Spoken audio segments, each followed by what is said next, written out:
Halo Subbreaker kaum review, apa kabar semuanya? Dan untuk yang baru nonton dan nemuin video ini tentu bingung dengan alurnya, silahkan subrek dan cek di playlist yang udah Mimin buat. Semuanya lengkap dengan judul dan playlist Aku Bukan Dewa. Terima kasih. Karena udah banyak yang minta lanjut buat ke part 13, Mimin langsung aja gaspol sampai jebol Aku Bukan Dewa part 13. Nampak terlihat seorang anak muda. Ia mengenakan jubah dan memegang tongkat sihir, terlihat berada di gurun salju sendirian. Anak muda itu menatap fosil tengkorak yang seperti binatang purba yang terbengkalai. Ternyata fosil itu adalah gurunya yang bernama Raja Raksasa Agustus dengan berjuluk Kaisar Hitam. Sambil memberi hormat, pria itu berkata, "Saya Wilde. Saya datang untuk berdiskusi dan meminta pencerahan dari Anda."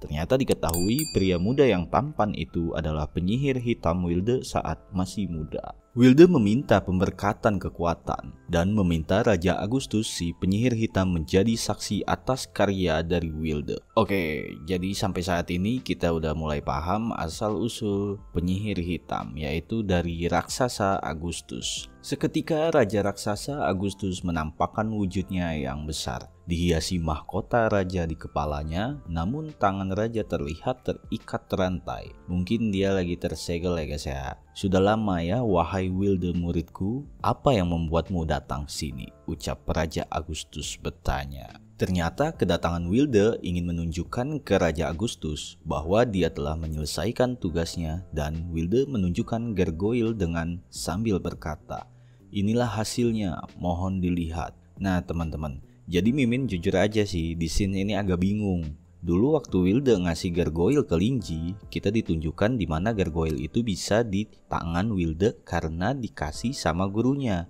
untuk ucapan kelulusan sebagai murid penyihir hitam. Sekarang kok beda alurnya. Sekarang ini ceritanya malah gargoyle itu buatan Wilde, dan Wilde mau minta pendapat tentang gargoyle yang dia buat. Ngebak otak Mimin coy. Saat setelah penyihir Agustus mengecek gargoyle Wilde, dia berkata, "Itu hampir sempurna, dan sekarang takdir telah ditentukan. Mulai dari sekarang kau lulus muridku, kau sekarang adalah penyihir hitam yang bebas." Maksud dari penyihir hitam yang bebas adalah saat Wilde sudah menyelesaikan ujiannya, dia bisa menyandang status penyihir hitam dan tidak terkait oleh siapapun. Kemampuannya sudah dianggap tinggi. Jadi Wilde ini sudah berilmu tinggi di usia muda. Mungkin kalau di bumi ibaratkan itu ibarat KT nih ya, umurannya 15 tahun dah. Oke lanjut. Sambil memberi hormat, Wilde berterima kasih kepada Raja Agustus karena sudah membimbing dan menyetujui menjadi penyihir hitam. "Semoga beruntung murid terakhirku," ucap Raja Agustus. Ternyata Wilde adalah murid terakhir dari Raja Agustus Kaisar Hitam. Wilde pun pergi karena status dia yang sudah bebas dan menyandang sebagai penyihir hitam, dia membuat ciri khas dirinya dengan menjadi misterius. Setelah beberapa waktu, Wilde mengunjungi panti asuhan. Dia berniat mencari murid dengan cara mengadopsi anak kecil dari panti asuhan. Singkat cerita, di saat berkunjung dan mencari calon muridnya, Wilde melihat anak kecil dan mulai tertarik untuk mengadopsinya. Itulah awal mula perkenalan dan pertemuan Wilde dengan Charles. Charles kecil yang ditemui Wilde di panti asuhan belum memiliki nama, dan nama Charles adalah nama yang diberi oleh Wilde. Seiring berjalannya waktu, Charles sangat penurut. Hal itu membuat Wilde menambah sayang kepada Charles. Selain sebagai muridnya, Wilde menganggap Charles seperti anaknya sendiri. Beberapa waktu pun telah berlalu. Wilde mempunyai murid baru yang bernama Yuan, dan sosok Yuan ini tidak dinampakkan dalam ingatan Wilde. Scenes berganti, di mana terlihat Wilde terkejut melihat tangan Charles terpotong, namun tubuh dan jiwanya hilang. Charles binasa karena kurangnya waspada sebagai penyihir hitam.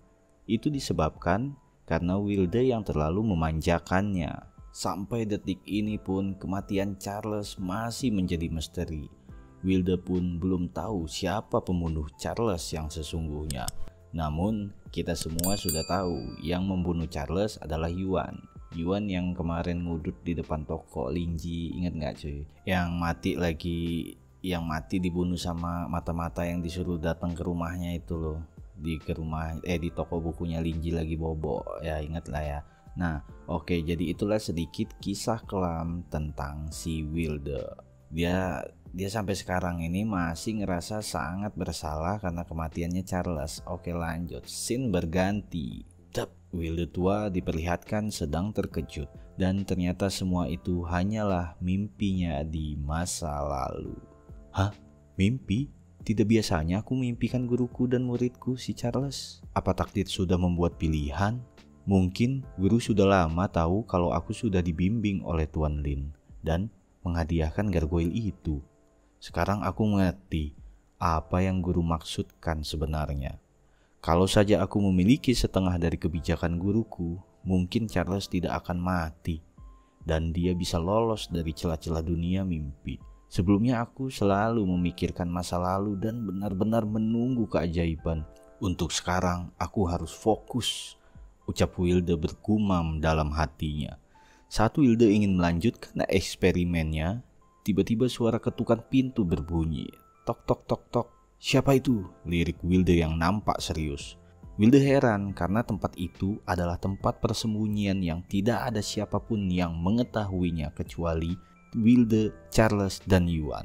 Ternyata benar, di depan pintu rumah Wilde sudah berdiri Charles dengan berkata, "Guru, ini aku Charles, aku kembali. Apa kau di dalam? Kau harus tahu, dulu penyihir hitam Fred ingin membunuhku, tapi aku tidak mati. Dia membuangku ke dunia mimpi. Apa kau di dalam, guru? Aku takut mati. Tolong bantu aku, guru." Mendengar ucapan Charles, hati Wilde mulai goyah. Karena suara itu memang seperti suara Charles. Karena dia yakin itu memang Charles, dia pun segera pergi dan membuka pintu. Tapi yang sebenarnya kan Charles sudah mati ya, dibunuh Yuan. Dan mayatnya itu diawetkan sama si Yuan. Charles dihidupkan kembali oleh Morphy dengan membaca semua ingatan-ingatan Charles. Bisa dibilang si Charles ini seperti mayat hidup yang dikendalikan. Oke, langsung. Wilde pun membuka pintu dan melihat Charles tergeletak basah karena hujan hingga dia pingsan di depan pintu. Scene berganti. Kita kembali ke toko buku Linji. Nampak Linji yang sedang memegang cermin sambil melihat giginya bertambah 8. Dan dia merasa dirinya sudah banyak berubah menjadi motivator. Anjay. Kalau aku pakai jubah pendeta, orang-orang mungkin saja langsung percaya. Karena di dalam pepatah ada 32 tanda Buddha. Salah satunya adalah memiliki 40 gigi. Gigi yang indah dan halus melambangkan kehalusan tutur kata. Nah, memiliki 40 gigi adalah simbol pria sempurna. Baiklah, aku akan menanyakan pada Inky saat dia kembali menjumpaiku. Oh ya, Inky ini tahu kan yang seluit hitam itu. Next. Di saat Linji bergumam, tiba-tiba suara pintu berbunyi. Sedangkan toko belum dibuka, namun sudah ada tamu. Linji heran dan dia langsung membuka pintu. "Selamat, Pak." Belum sempat menyelesaikan dan menyambut, Linji kaget. Ternyata yang datang adalah Wilde. "Tuan Lin, maaf mengganggumu," ucap Wilde. Linji yang terkejut langsung menyuruh Wilde untuk masuk. "Apa ada yang penting? Untung saja aku sudah bangun. Kalau tidak, kau akan kedinginan di luar." Di hati Linji heran, mengapa Wilde sering datang ke toko buku? Sepertinya ini bukan tentang penelitiannya. Apa mungkin ada sesuatu yang terjadi dalam hidupnya? "Silakan Pak Wilde, diminum dahulu tehnya hangat," sapa Linji. Linji sudah memperkirakan bahwa kedatangan Wilde bukan untuk meminjam buku. Agar Pak Wilde tidak canggung, Linji berbahasa basi dan bertanya kepada Pak Wil. "Oh iya Pak Wil, apa kau sudah mendengar cerita petani dan ular?" "Tidak," ucap Wilde yang tegang. Linji meneruskan, "Ceritanya cukup sederhana dan klasik. Saat musim dingin, ada ular membeku di jalan dan hampir mati. Ular itu ditolong oleh petani yang lewat dan dimasukkan ke dalam baju saku di dadanya.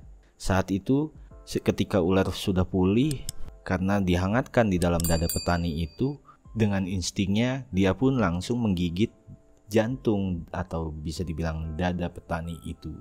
Dan petani pun berakhir dengan tragis.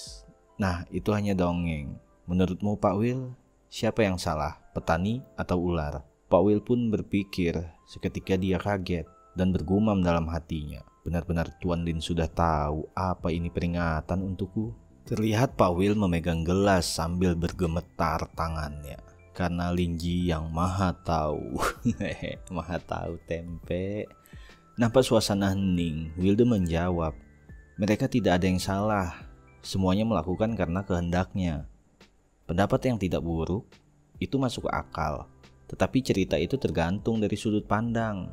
Kau harus membayangkan dirimu di posisi seseorang. Bagaimana jika kau yang di posisi petani? Tanya Linji dengan wajah dingin. Wilde pun menjawab, kemungkinan penyesalan. Lebih yakinlah Pak, jangan ada kata kemungkinan. Lebih yakin untuk mengatakan penyesalan. Mengapa petani tidak memahami secara cepat karakter ular dan mengapa dia melakukan kebaikan buta yang tidak perlu? Banyak orang jahat di dunia. Jangan mempercayai orang dengan mudah. Jangan menjadi orang yang lembek dan membodohi diri sendiri, ucap Linji dengan tegas.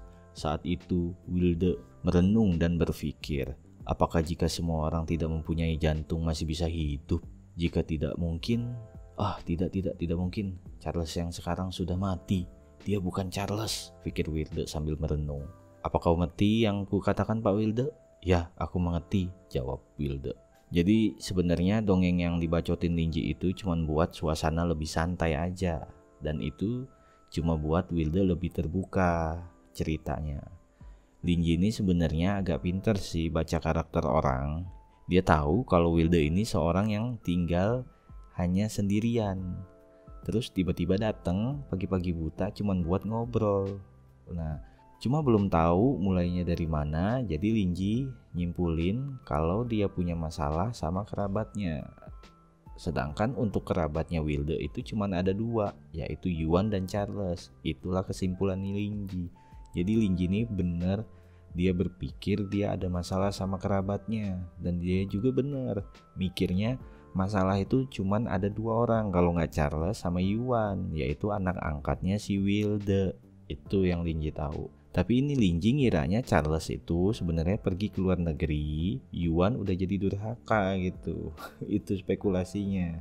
Linji mikir kalau yang datang Yuan tiba-tiba ke Wilde terus sampai Wilde galau nggak mungkin. Karena apa? Karena si Yuan udah jadi durhaka, jadi nggak bakalan lagi itu Yuan datang ke Wilde. Tapi kalau Charles, nah itu kemungkinannya sangat besar. Karena sepemahaman si Linji, Charles itu pergi ke luar negeri untuk merantau biar jadi orang sukses. Cuman sampai sekarang mereka hilang kontak.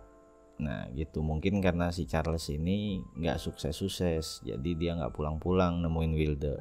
Nah mungkin sekarang ini dia pulang tapi ngelihat si Wilde udah tua dan mau minta si warisan. Nah lanjut ya kan, kita lanjut aja. Setelah Linji yakin bahwa itu adalah Charles, Linji melanjutkan obrolannya. Masih ada yang ingin kutanyakan tentang Charles. Dia belum sempat menghabiskan kata-kata, Wilde langsung menyaut dan memotong pembicaraan Linji. Benar, seperti yang kau katakan, dia kembali. Tampak serius Linji menanggapi. Begitu, sepertinya aku mengerti. Mungkin ini membuatmu kesal, tapi aku harus memperingatimu. Charles yang kembali itu mungkin bukan Charles yang sempurna seperti yang dulu kau kenal. Orang yang kembali tiba-tiba pasti ada yang mereka inginkan. Untuk kepentingan mereka dengan janji-janji manis yang dia ucapkan. Jika itu benar, kau harus memahaminya. Aku tahu ini agak kejam, tapi kau ingin menjadi si petani itu? Apa kau ingin? Capek guys mau jelasinnya guys. Bacotan Linji ini sepertinya aku mengerti. Itu yang Linji bilang aku mengerti. Itu adalah Charles datang buat minta warisan. Dia mikirnya mirip di TV-TV gitu, kakek-kakek tua yang udah lemah mau mate, tiba-tiba banyak keluarga yang datang sok peduli entah dari mana gitu. Itu maksudnya Linji guys. Wilde teringat kisah bahagianya bersama Charles yang dulu. Mereka sangat bahagia, Sehingga nasihat dari Linji membuatnya tersadar dan yakin bahwa Charles yang sekarang adalah Charles yang sudah menjadi mayat hidup. Wildo pun kesal dengan dalang yang mengendalikan muridnya. Dia bersumpah akan membunuhnya. Charles bergumam, "Ya, aku tahu. Aku hanya ingin tinggal dengannya sedikit lebih lama. Bahkan jika aku membohongi diriku sendiri, tidak apa-apa. Tapi dia bukan Charlesku lagi." Sambil mengambil topinya, Wilder bergegas pulang dan berkata, "Terima kasih. Ini kedua kalinya kau memberiku nasihat yang berharga. Aku tahu apa yang harus kulakukan sekarang. Aku percaya kau akan menanganinya lebih baik. Aku tahu ini agak sulit karena dia anakmu. Tapi kalau kau tidak melakukannya, kau akan menyesalinya," ucap Linji dengan sangat tegas. "Kau benar. Aku tahu aku bodoh. Aku tidak akan memberikan kesempatan kedua." Wildo pun pergi sambil berucap, "Alah gila coy, gila ini." Oh ya, oke lanjut. Scene berganti. Nampak Charles KW mengeluarkan mata merah dengan sihirnya. Di dalam hatinya Charles KW berkata, "Udah dulu ya guys, sampai di sini. Jangan lupa subscribe, like dan komen. Subscribe-nya itu yang udah pasti, like-nya juga dan komen ya. Tinggalin jejaknya di bawah. Oke. Thank you. Untuk sekarang diudahin dulu." Udahlah ya, udah kan 2 kali tuh si Bang Ji udah upload. Nah ini Bang Jo Bang Ji sama Bang Jo